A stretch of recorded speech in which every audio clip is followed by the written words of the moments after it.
أعوذ بالله من الشيطان الرجيم بسم الله الرحمن الرحيم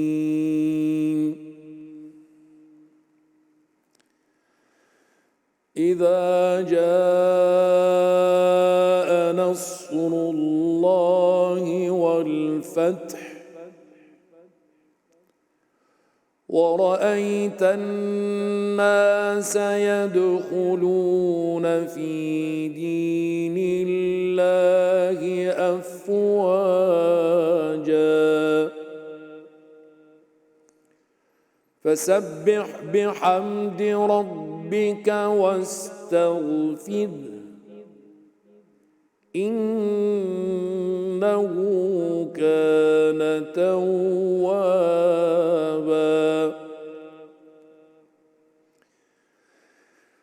بسم الله الرحمن الرحيم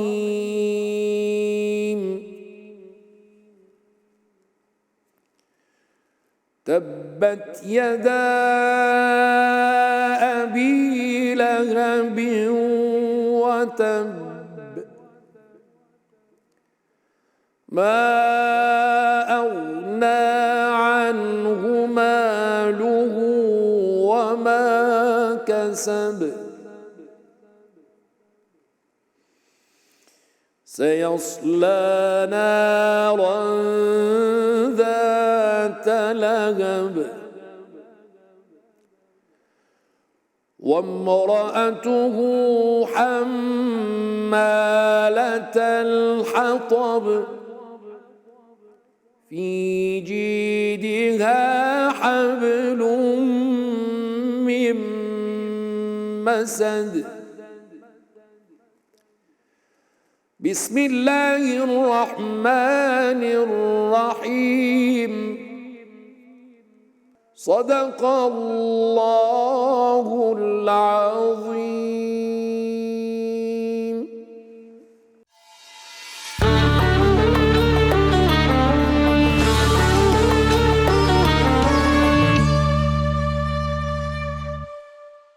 Selam aleikum, shikues të nderuar, bismillahirrahmanirrahim. Të nderuar shikues, mirë se erdhët në një edicion të ri të emisionit tuaj fanar.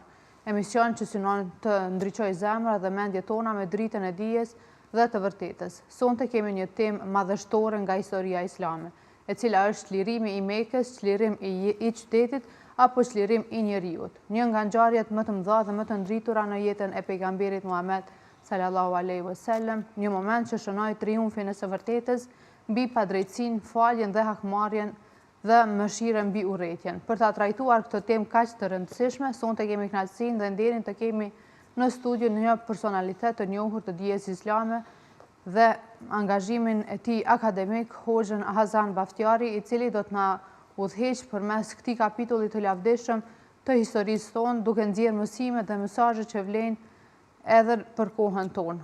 Të nderuar shikues, po vazhdojmë me Hoxhën. Hoxh, selam aleikum, mirë se erdhët në panar dhe agjerim të lehtë e të pranuar, inshallah. Aleikum selam, faleminderit për ftesën. Agjerim të lehtë të pranuar dhe juve dhe të gjithë atyre të cilët ta ndjekin dhe të gjithë muslimanëve. Në përgjithësi, shpresoj që do të kalojmë bukur dhe Hoxh, sa i përket temës, a ishte çlirimi i Mekës një fitore ushtarake apo një revolucion moral? Me emrin e Allahut mëshiruesit, mëshirbërësit, falënderimet janë për Zotin. Përshëndetjet e përzemta për profetin Muhammed alayhi salatu wassalam. Atë e përshëndesin familjen e tij, shokët e tij dhe të gjithë ata të cilët e ndoqën, janë duke e ndjekur dhe do ta ndjekin rrugën e tij gjerë në ditën e fundit në këtë botë. Është e vërtetë se çlirimi i Mekës është një ngjarje shumë e madhe historike në Ramazan, e cila ka ndodhur në 20 Ramazan, e cila vjen pas një mësimi shumë të madh profetik, shumë të veçantë, për arsye se ishte një revolucion i brendshëm shpirtëror dhe fuqia në atë revolucion ishte thjesht një mjet, se qëllimi ishte mëshira e përgjithshme. Ushtarakisht nuk kishte rezistencë, dhe kjo ishte ai mesazhi që e jep Islami dhe që dashte pejgamberi sa ta jep me sahabët, për arsye se në atë moment krahas asaj që Mekasit kishin bërë shumë dëm. gjatë periudhës 23 vjeçare. I dërguari i Allahut kishte mësuar sahabët shumë mirë me sjelljen, me mësimet e tij në Ramazan, se Ramazani në fakt është një betejë, por armikun e kemi të mbyllur. Ke parasysh njeriu ka një armik të përbetuar, i cili është e keqja, djalli, shejtani është i përbetuar. Por çuditërisht në Ramazan është i mbyllur. Dhe na vazhdojmë në betejë. Këtë duhet ta fitojmë. Sahabët ishin mësuar se duhet fituar vetvetja. Pra ne jemi ata të cilët duhet me fitu. Ata fillimisht kishin fitu vetveten dhe pastaj ishin nisur për me shtiru Mekën. Dhe kishin shumë të lehtë edhe të falin, edhe të jenë të mëshirshëm, edhe të çlirojnë, për arsye se revolucioni shpirtëror vjen pas asaj kur ti e ke shtiru vetveten. Pas asaj kur ti e ke fitu vetveten, pas asaj kur ti ke dalë mbi egon, mbi dëshirat e tua personale dhe je ai i cili do të jesh i dobishëm për të tjerët, dhe do të jesh i mirë për të tjerët. Pra çlirimi i Mekës ishte revolucion i brendshëm shpirtëror, jo rezistencë ushtarake, fuqia ushtarake ishte mjet dhe qëllimi ishte mëshira e përgjithshme. Hoxh e përmendët që në muajin e shenjtë të Ramazanit shejtanët janë të lidhur. Por na ka rastis me pa që brenda muajit të shenjtë të Ramazanit me ndodh vepra si për shembull vrasje ose vjedhje, të cilat e dim që pak a shumë janë nxitje të shejtanit. Po në këtë rast në muajin e shenjtë të Ramazanit kur ata janë të lidhur, atëherë kush i ka nxit njerëzit që më i bë këto vepra kashtrone? Kjo është ajo që ja thash, domethënë se njeriu fillimisht kur futet në muajin e Ramazanit, futet një betejë, futet në një universitet mësimësh, në një garë fitoresh, por në moment kur ti e din se shejtani është i mbyllur dhe vazhdon me ata sjelljet e tua negative, me ndonjë lëvizje të padëshirueshme, me ndonjë vepër, qoftë kriminale, qoftë e padëshirueshme, duhet ta shohësh se diçka nuk është në rregull, se duhet ta përcaktoj me armikun. Kur futesh në fushë betejë, duhet ta përcaktosh armikun. Dhe kush është armiku më i madh kur shejtani është i mbyllur, është vetvetja. Pra, krahas asaj që shejtani është armiku i përbetuar i njeriu, por njeriu nëse nuk edukohet, nëse nuk jeton konform parimeve të cilat Zoti na i ka dhënë, konform mësimeve profetike, ai do të vazhdoje të luftoj për egon e vet, për dëshirat e veta, për gjërat të cilat i ka smundje në vetvete. Pra krahas asaj që shejtani është i mbyllur, nëse ai nuk ka punuar me vetveten, nuk ka marrë një hap për me ndryshu vetveten, ai do vazhdoj me bë keq. Edhe e keqja nuk do të ndalet. Edhe në Ramazan. Neve edhe në Ramazan kemi vrasje, në Ramazan kemi vjedhje, edhe në Ramazan kemi lëvizje të pakontrollueshme, dhe kjo tregon se jo çdo herë shejtani mund të më qenë fajtor për ndonjë vepër tonë. Në shumë të rasteve jemi neve vetë. Hoxh, nëse kthehemi prapë te tema, nga çka u shlirua realisht Meka, nga pushteti politik apo nga idhujtaria dhe sistemi i padrejtë shoqëror? Fillimisht do të dim se Mekja do t'ja bëjmë pyetje vetvetes nga çka e shiroi profeti Mekën. Pejgamberi alayhi salatu wassalam Mekën fillimisht e shiroi nga padrejtësia që i bëheshte Zotit në drejtsinë e adhurimit islam. E shiroi Mekën nga ngushticat që ata ja kishin krijuar njeriut në lirinë e njeriut. E shiroi Mekën nga egoizmi në liri, në të qenurit i dobishëm. Pejgamberi sa më shiroi Mekën nga padrejtësitë të cilat i bëheshin njerëzve në drejtsinë e fesë islame dhe në lirinë dhe bindjet e njeriut. E shiroi Mekën nga besimet e kota dhe nga idhujtaria në besimin e sinqertë islam. Pejgamberi alayhi salatu wassalam e shiroi Mekën nga ata njerëz të cilët e kishin ngulfatur në lirinë e tyre. E shiroi Mekën nga shtypja që i bështe femrës në lirinë e femrës dhe mendimin e lirë të saj, dhe të mirët mendimi i lirë i saj dhe të përfitohet nga femra. Pra shirimi i Mekës ishte më shumë shirim shpirtëror sa politik dhe një qytet ose shtet. Hoxh, çfarë mesazhi dha zgjedhja e Bilalit për ezanin mbi Çaben? Kjo është e bukura e kretë, sa që tregim nëse neve ndalemi edhe e kujtojmë atë sekuencë, qoftë në film, qoftë nga libra të cilat i lexojmë.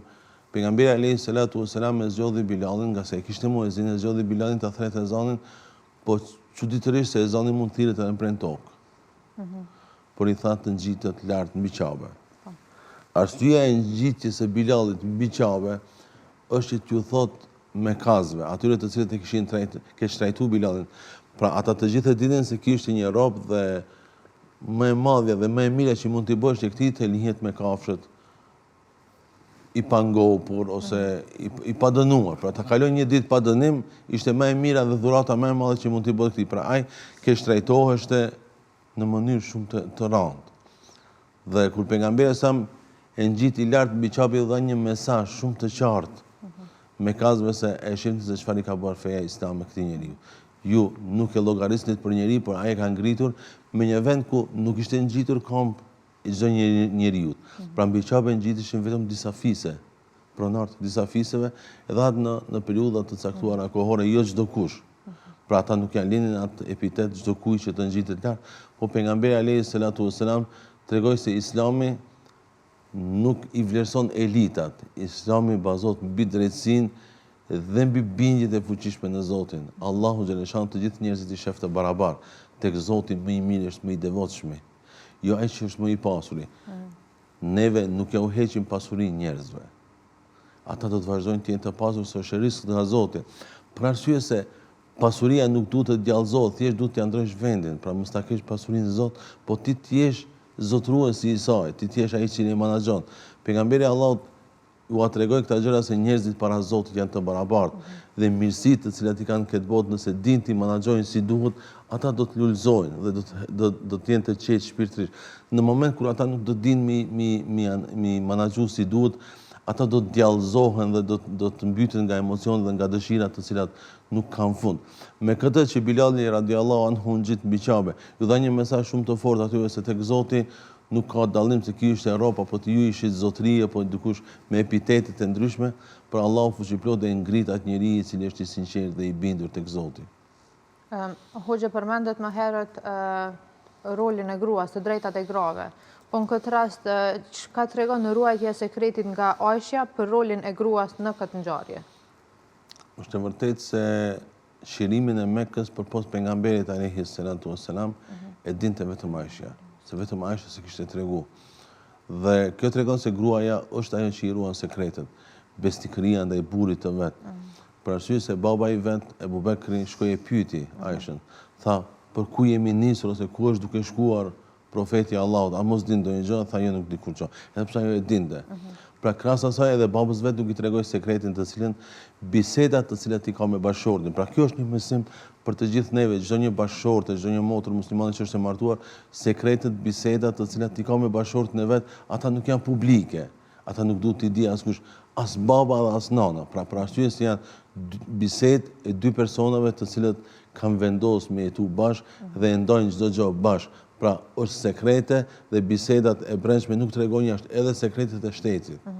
Pra ai kishte informuar Aishën për diçka shumë të madhe. Krahas asaj që Islami sulmohet se gruaja është e mbyllur në 4 mure dhe nuk ka asnjë çfarë të drejtë, me këtë tregoi pejgamberi se ata dinë sekretet e mëdha të shtetit, dinë sekretet e mëdha të qirimit, pastaj e bukura e krejt kësaj është se në kohën e pejgamberit alayhi salatu wasalam na kishim ministri dhe sektore të mëdha që udhëheshin vetëm nga gratë. Pra ti e ke si ministrinë e administratës publike e cila udhëheshte nga gratë. Kemi sektorin e orientalistikës ose të retorikës edhe të shkrimit të poezive dhe të përcjelljes së poezive dhe të poetëve ishte nga gratë. Pra kemi bujqësinë, sektorin e bujqësisë udhëheshte nga gratë. Kemi sektorin e tregtisë dhe blegtorisë që kishin ata gjërat brenda, udhëhishin nga femrat e Mekës. Pastaj kemi një numër të madh të grave të cilët dinin shumë hadithe. Pastaj edhe më e bukur është se e drejta familjare, bazamenti i të drejtës familjare në Islam ndërtohet nga hadithet të cilat i transmeton Aisha radiallahu anha. Pejgamberi alayhi salatu wasalam faktorin gruaj kishte ndërtuar në atë mënyrë që mund të besosh asaj dhe mund të mirësh të mendime nga ajo. Dhe nuk e kishte mbyllur dhe nuk e kishte lënë të pakonsultuar. Nuk kishte lënë në një vend që ajo e ka vetëm një detyrë të kujdeset për familjen, për fëmijët dhe të bëj bukë, por jo. Atë kishte marrë dhe kishte konsultuar në shumë çështje, biles edhe sekretet e mëdha të shtetit ja kishte treguar. Pra kjo është ajo që Aisha jep një mesazh se biseda që bëhet me burrin nuk jepet publik dhe pastaj gruas mund t'i besohet edhe gjëra shumë të rëndësishme. Hoxh, pse falja publike e shpallur nga profeti është zemra e kësaj ngjarje? Pra kjo është mesazhi kryesor. Se fuqia ushtarake atë ditë në shërimin e Mekës ishte thjesht një mjet. Dhe objektivi kryesor ishte mëshira publike. Pra, nëse neve kthehemi nga mësimet të cilat Allahu fuqiplot i dha pejgamberit alayhi salatu wassalam, që nga zbritja ajeteve kuranore, keni parasysh surën Yusuf, Allahu fuqiplot i tha neve po të zbresim ti ndodhin më të bukur. Një ndodhim më të bukur.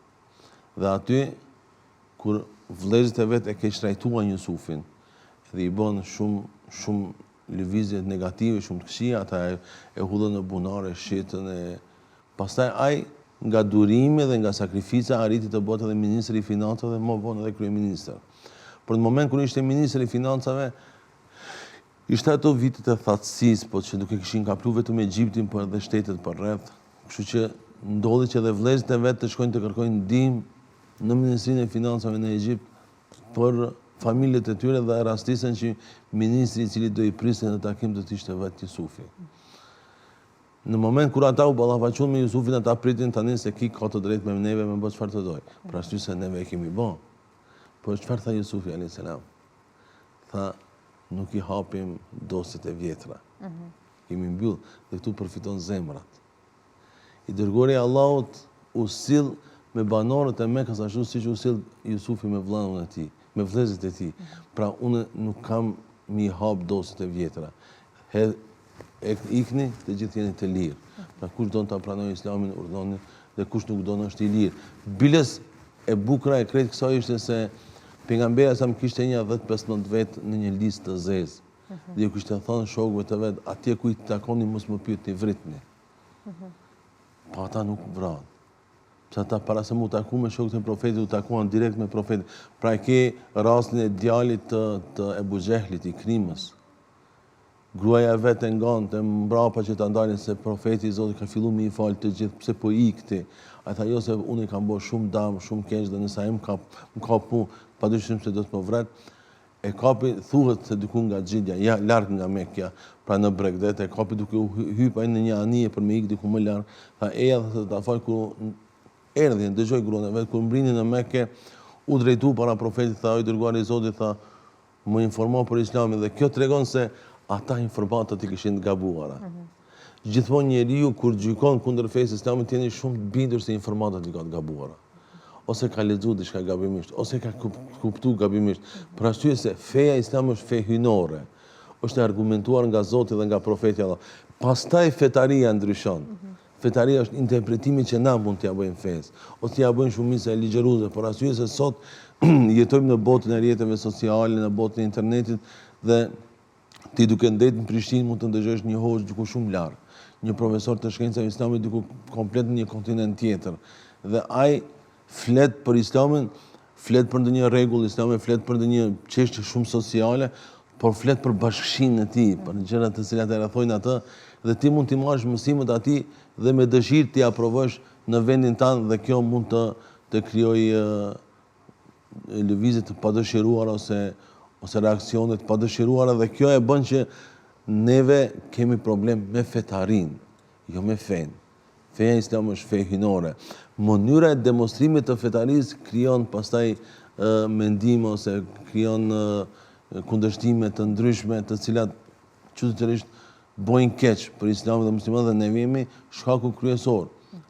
Për këtë arsye njerëzit kanë informata të gabuara për fenë islame, për shumë çështje. Dhe pastaj me ata gjëra të cilat i kanë gabu, i kanë keq kuptuar ose i kanë kuptuar gabimisht komplet dhe fillojnë dhe sulmojnë me një të pavërtet, një diçka që është hynore dhe shumë e vërtet.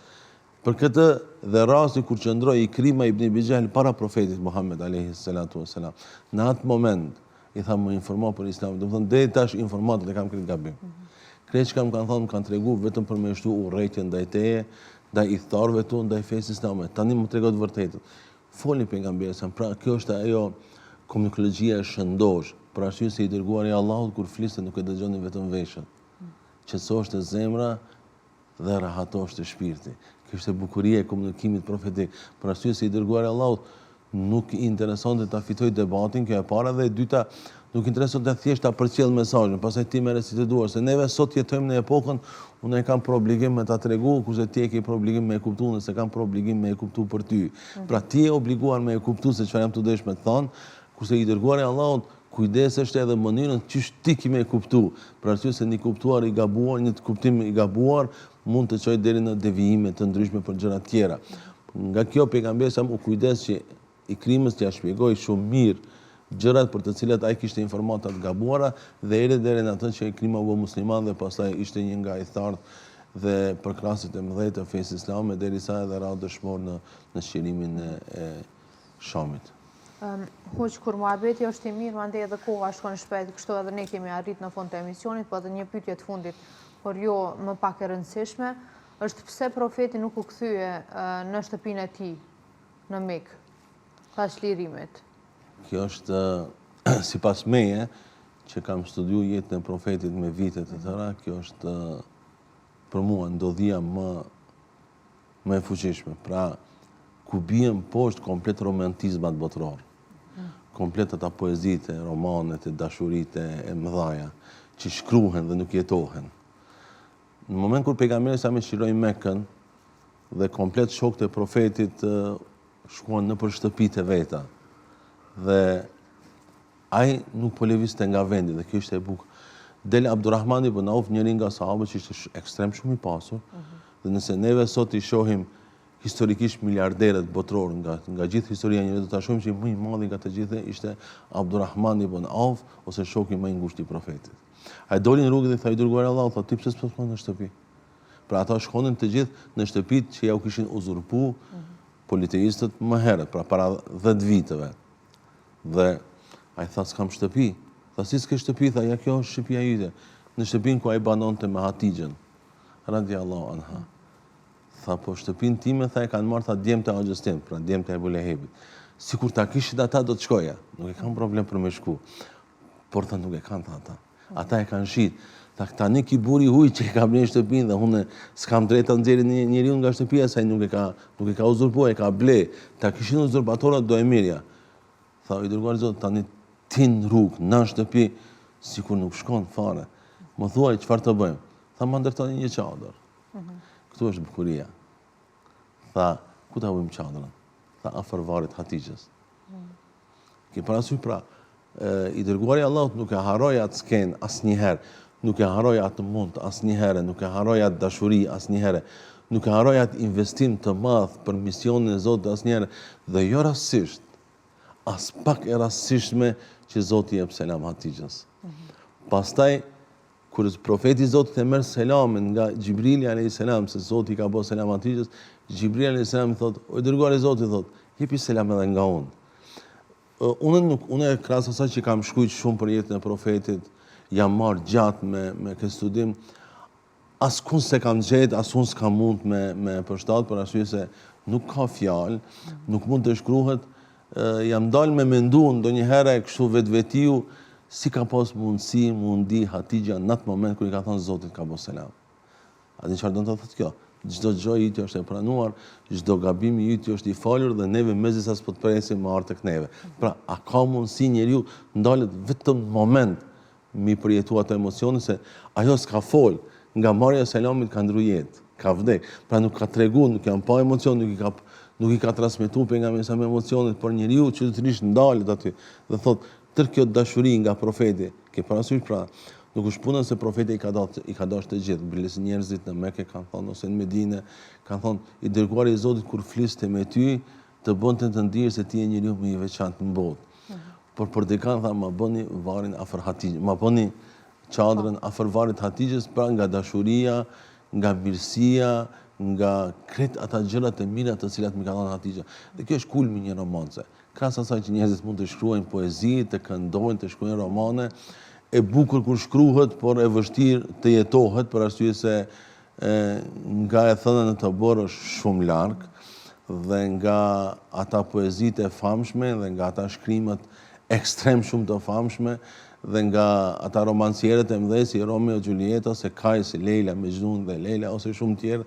Pra, kur të ndalesh te kjo pjesë, do të thonë, shkimet çdo gjë, fikët çdo gjë, merr fund çdo gjë, për arsye se Kjo është jetu dhe kjo është shembull. Jo rastisht Allahu fuqiplot ka thënë Kur'an, ju tek profeti Allahut e keni shembull më të mirë në çdo gjë, edhe në dashuri, edhe në përqafim, edhe në bisedë, nga se i dërguari i Allahut me familjen e vet komunikonte me shumë dashuri. Dhe me njerëzit jashtë komunikonte me shumë respekt. Për arsye se ai nuk lëvizte nga vendi përderisa nuk lëviz personi që i ka fol. Ai nuk e hiqte dorën përderisa ai nuk e heq dorën i parë. Ai kur i fliste njeriu nuk i fliste vetëm me kokë, por e kthente komplet trupin.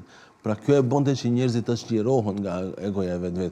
Ke parasysh ti do të shkosh, do të ballafaqosh me një njerëz i cili ta ka marrë shtëpinë, ti ka vrarë fëmijët, ndoshta të ka luftu me vitet e tëra, të ka luftu në Bedr, të ka luftu në Uhud, të ka luftu në vende tjera, ka shpik shumë shpifje për ty, ka thur shumë poezi për ty dhe shumë gjëra tjera, dhe sahabët tani dush më ballafaqu drejt në sy me atë. Çfarë do i thuash? Kjo ishte e bukur sa ata betejën e shirimit të Mekës e kishin fituar shumë herë. E kishin shiruar vetë. Nuk mundesh ta shirosh askën nëse nuk e ke shiruar vetveten.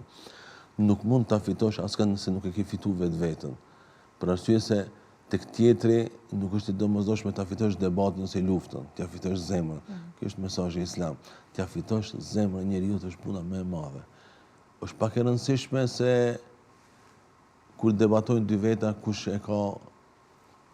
është ma i fuqishëm, kush artikulon ma mirë, kush ka bukurinë të folur. Ke parasysh dhe njerëzit habiten në mënyrën se si çfarë oratorie, çfarë retorike, ose shumë gjëra të tjera, fjalë të bukura, por zemra nuk ndikohet nga kjo, ti je shumë i bindur. Zemra ndikohet nga argumenti dhe nga sinqeriteti. I dërguari i Allahut nuk e kishte këtë qëllim, ti fitoj, ti nënçmoj. Jo, ai u fut në Mekë me kokën e ngjitur mbi qafën e një mushke, edhe pse ishte në deve derisa rriti në Mekë. Nuk dua në Mekë të futem sot triumfues dhe mendje madh. Pra se po futen te familjarët, te qyteti im i dashur, te njerëzit e mi të dashur, kanë gabu, nuk e kanë ditë, sikur ta dinin që janë profet, a do e bënin këtë? Nuk do e bënin. Pra nuk e kanë ditë. Ai hypi me një mushkë të vogël dhe balli i tij u ngjit mbi qafën e mushkës nga modestia. Kemi neve sot modesti, nëse neve dalim triumfues, bëjmë një çështje shumë të vogël. Nuk jemi. Për këtë arsye, çlirimi i Mekës do thoja në vetvete është një universitet i mesazheve të mëdha, një universitet i mësimeve shumë të mëdha. Për arsye se njeriu duhet ta jetoj shpirtërisht këtë pjesë. Pra të jetojsh me sahabët të cilët nuk rezistuan, edhe pse dulen mushrik me rezistu, mu ballafaqu edhe me fuqi me sahabët, por çuditërisht nuk rezistuan, për arsye se i kishte përgatitur pejgamberi sa. Sot nuk ka vrasje. Sot nuk dirë dhe gjak. Sot nuk ka rezistencë ushtarake. Ne jemi më të fuqishëm. Po fuqia është mjet dhe qëllimi është mëshira dhe falja të gjithëve, për arsye se kemi ardhur të fitojmë zemrat dhe ta fitojmë kënaqësinë e Allahut dhe kjo duhet më shërbim muslimanëve gjithmonë kur dëshirojnë gjërat dhe kur të heci një hap drejt një fitore që ata kanë menduar me fitu, një debat ose një studim ose ku diunë që kanë mbaruar një jetë. Për këtë arsye, besimtarët duhet t'ia kenë si shembull se gjithmonë modest dhe qëllimi final është ti jesh i dobishëm për njerëzit, tu fitosh zemrat dhe ti njoftosh me Zotin. Çfarë fitojmë neve nëse nuk i njoftojmë njerëzit me Zotin? Ku është mesazhi yt? Nuk është askund. Pra ti njoftojmë njerëzit me Zotin, ta arrijmë kënaqësinë e Zotit, të jetojmë të lumtur në këtë botë dhe faqebartë e të lumtur në botën tjetër. Hoxh, Allahu ju shpërblet. Të nderuar shikues, e falenderojmë mysafirin tonë për mesazhet e vyera dhe ju falenderojmë edhe juve që na ndoqët. Deri të takohemi në edicionin e radhës të Fanarit, ju përshëndesim me selam aleikum dhe ju bëft mirë iftari.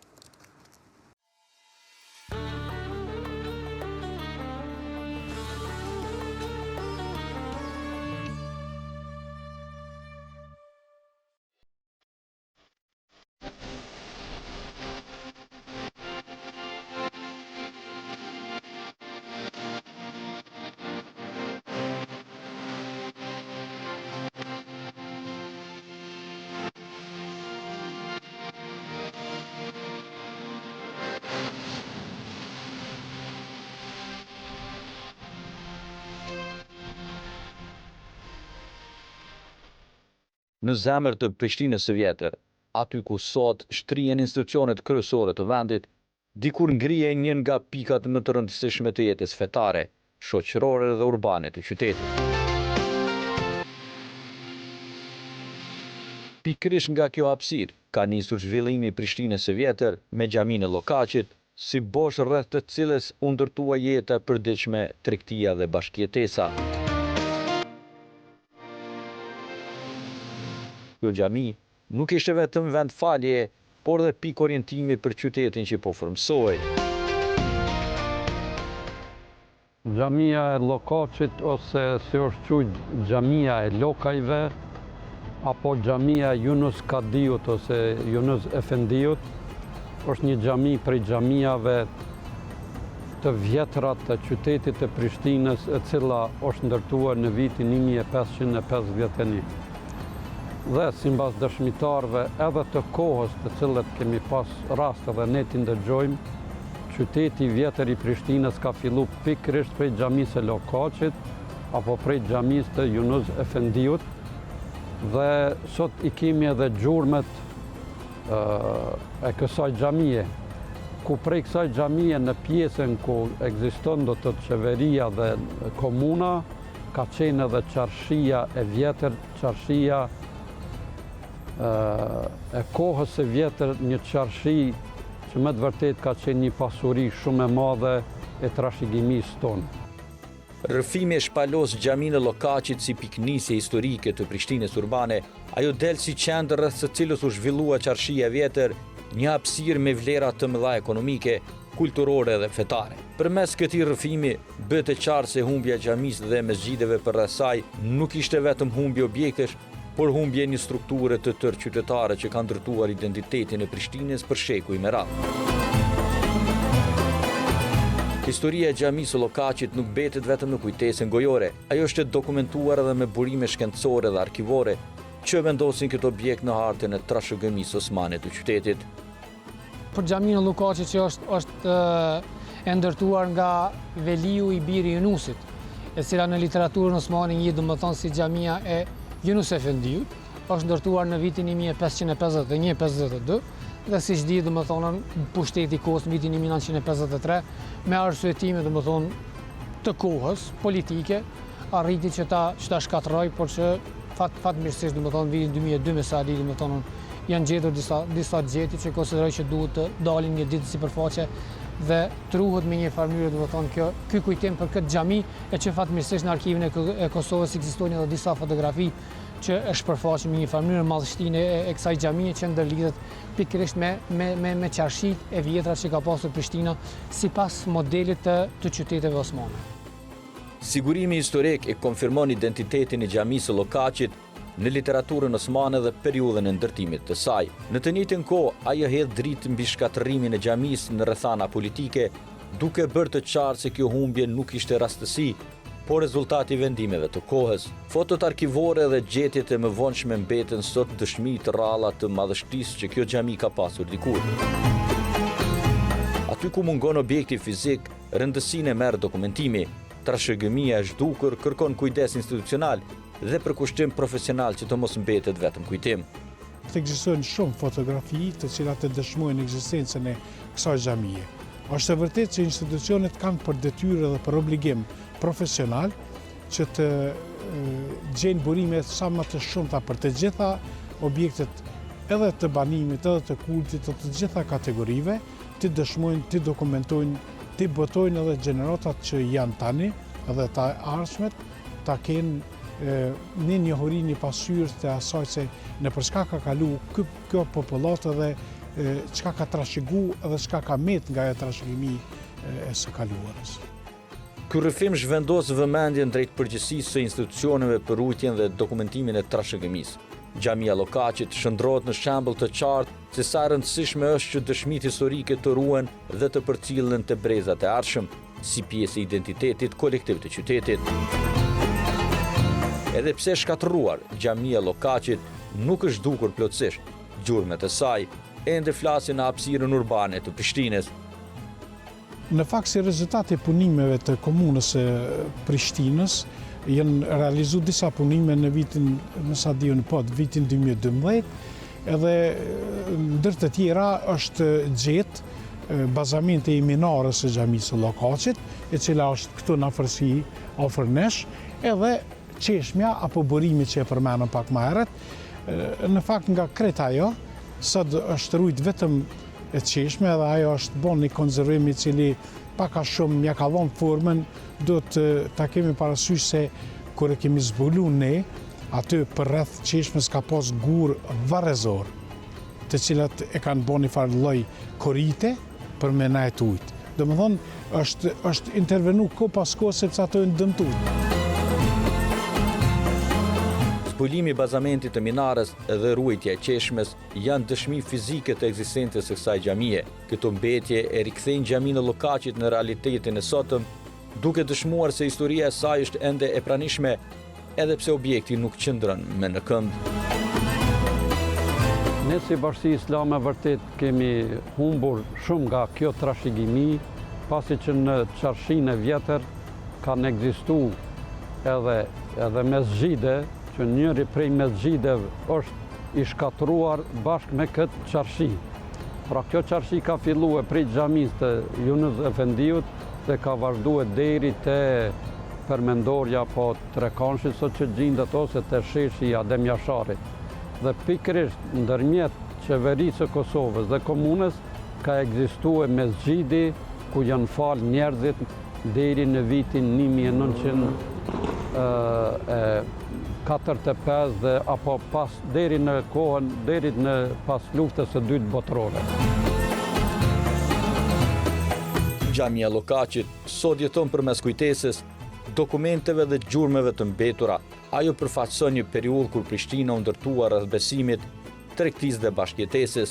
Ruajtja e kësaj kujtese nuk është vetëm rikthim në të kaluarën, por përgjegjësi ndaj identitetit të qytetit dhe trashëgimisë që lihet brezave të ardhshëm.